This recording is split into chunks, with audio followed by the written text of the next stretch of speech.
On peut y aller.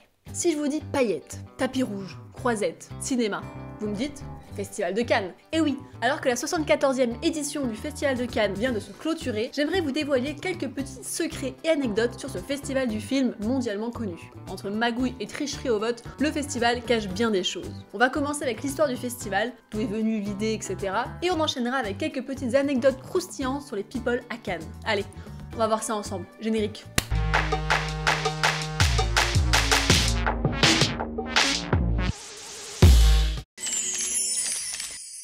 Commençons par le commencement, les débuts de Cannes. Pour beaucoup, la première édition s'est déroulée en 1946. Mais ce n'est pas exactement ça. La réelle première édition a eu lieu en 1939. Mais cette première édition, qui devait se dérouler du 1er au 20 septembre, fut interrompue dès le premier jour, car...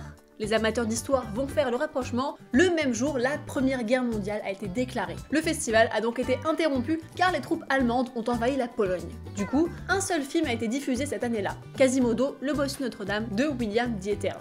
La première vraie édition se tiendra donc le 20 septembre 1946, donc après la guerre. Mais du coup, les films de 1939, là, qu'est-ce qu'ils sont devenus? Eh bien, une cérémonie d'hommage à cette édition de 1939 a eu lieu en 2002. Le monde a donc pu découvrir le palmarès de cette édition, et c'est Pacific Express de Cécile B2000 qui a obtenu la Palme d'Or 63 ans plus tard. Mais d'ailleurs, il y a une raison particulière à la création du festival? Oui.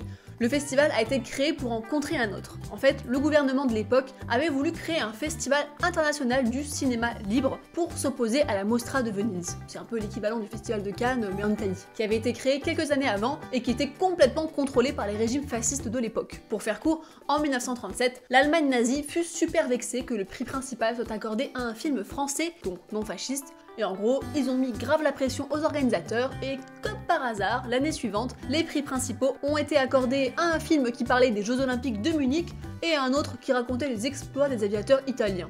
Du coup, les démocraties, elles ont dit « hep hep hep », je crois qu'on nous prend un peu pour des cons là. Je trouve qu'on nous prend un peu trop souvent pour des cons en ce moment, hein. Et elles ont voulu créer un contre-festival qui ne prenait pas en compte les films de propagande. C'est un peu comme une contre-soirée, mais pour les festivals. Et qui s'est proposé comme volontaire pour organiser ce festival, la France.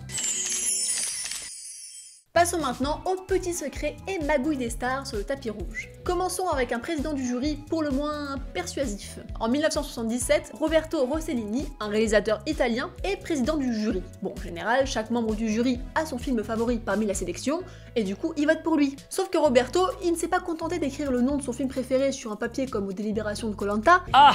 Non, lui, il a été un peu plus loin. En effet, lui, le président du festival, Robert Favre-Lebret, n'était pas d'accord sur le film qui devait gagner. Du coup, pour remporter le suffrage, Roberto Rossellini n'a pas hésité à offrir un bijou hors de prix à les membres du jury. Bon, vous allez me dire, ouais, c'est un petit pot de vin, c'est pas le premier, c'est pas le dernier. C'est pas honnête, je te le dis, moi. Sauf que Roberto a été encore plus loin. Il a eu le culot de mettre la facture du bijou au nom de Robert Favre-Lebret, le président du festival qui n'était pas d'accord avec lui. Robert Favre, il était super énervé, bon, normal, et il a promis qu'il ferait dorénavant appel à plus de vrais professionnels et à moins d'amateurs. Oh, il a été vexé. Tu vois cette situation quand on envoie un message à quelqu'un à qui il n'était pas du tout destiné et que ça cause des problèmes? Bon, tu vois, non? Bref, c'est un peu ce qui est arrivé en 1980. À l'époque, pas d'email, etc. Les membres du jury reçoivent leur proposition pour être membres du jury, justement, par télégramme. Et oui, c'est l'époque. Et cette année-là, il y a eu un gros cafouillage dans l'envoi des télégrammes. En gros, le président du jury devait être le réalisateur allemand Douglas Sirk, mais à cause d'une faute de frappe, c'est Kirk Douglas, l'acteur, qui a reçu le télégramme. Oui, comment tu dis? Douglas? Ah putain, je t'entends vraiment pas très bien, ça coupe. Kirk... Oh, ça a coupé, putain. Kirk Douglas? Ah, c'est un acteur, oui, ça doit être lui. Ah, il marque Kirk Douglas.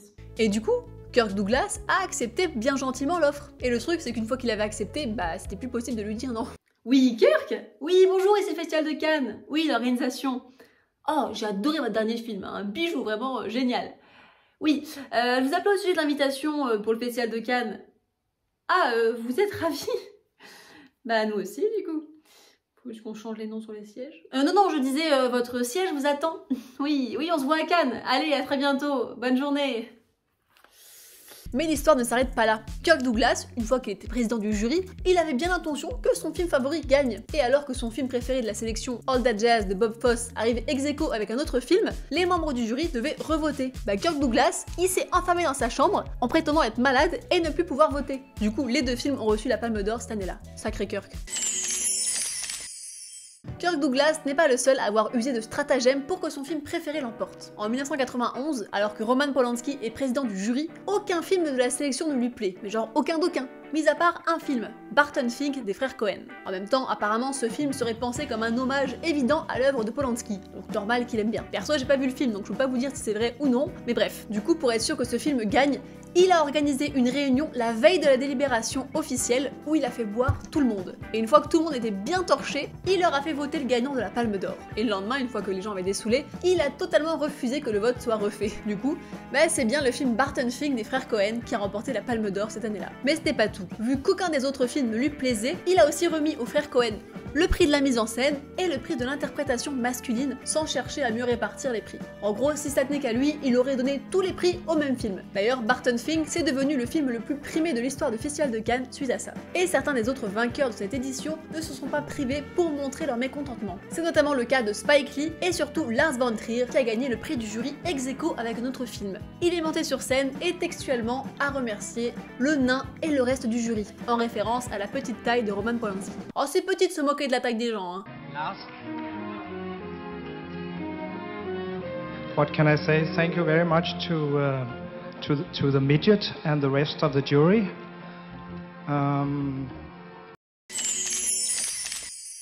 Qui dit Festival de Cannes, dit soirée cannoise, hôtel de luxe, repas de grand chef, etc. Enfin, pas toujours. En 1997, Isabelle Adjani, qui était présidente du jury, suivait un régime bien strict. Et plutôt que de faire son régime dans son coin et de demander des repas adaptés, elle a imposé à tous les autres membres du jury de manger comme elle. Et oui, vu qu'ils étaient obligés de manger tous à la même table, elle voulait pas qu'ils mangent différemment d'elle. Du coup, ils n'ont eu que des crudités et des protéines de synthèse à manger. Génial. Je ne peux pas parler du Festival de Cannes sans parler de la fameuse Palme d'Or. Ce sublime trophée créé par Chopard tout en or et posé sur une base en cristal de roche taillé comme un diamant. Une beauté. Peut-être un petit peu trop beau pour la douane d'ailleurs. Et oui, la toute première Palme d'Or créée par Chopard en 1998 a été bloquée à la douane. Ouais, Pep, vous allez où comme ça là? C'est quoi ça? Chopard? Ça sent la contrefaçon ça, hein? Ah, et puis je connais, hein, Chopard, c'est pas avec un D, hein, c'est avec un T. Ouais, même pas capable de faire un truc correct quoi. Allez, embarquez-moi ça. À la limite, une fois. Mais le pire, c'est qu'en 2001, ils ont refait la même. Ils ont bloqué la palme à la douane pendant toute la durée du festival. Ouais, c'est bon, circuler, c'est... Attendez. Mais je vous reconnais, vous! Heureusement, l'organisation a réussi à récupérer le trophée in extremis le jour de la cérémonie de remise des prix. Il y en a une autre qui est arrivée in extremis à la cérémonie de remise des prix, c'est Hilary Swank. En 2005, alors qu'elle est attendue à Cannes pour remettre la Palme d'Or, le pilote de son jet privé lui parle de la beauté d'Avignon et notamment de son huile d'olive. Du coup, qu'est-ce qu'elle a fait? Jet privé? Elle a fait un arrêt à Avignon pour acheter quelques bouteilles d'huile.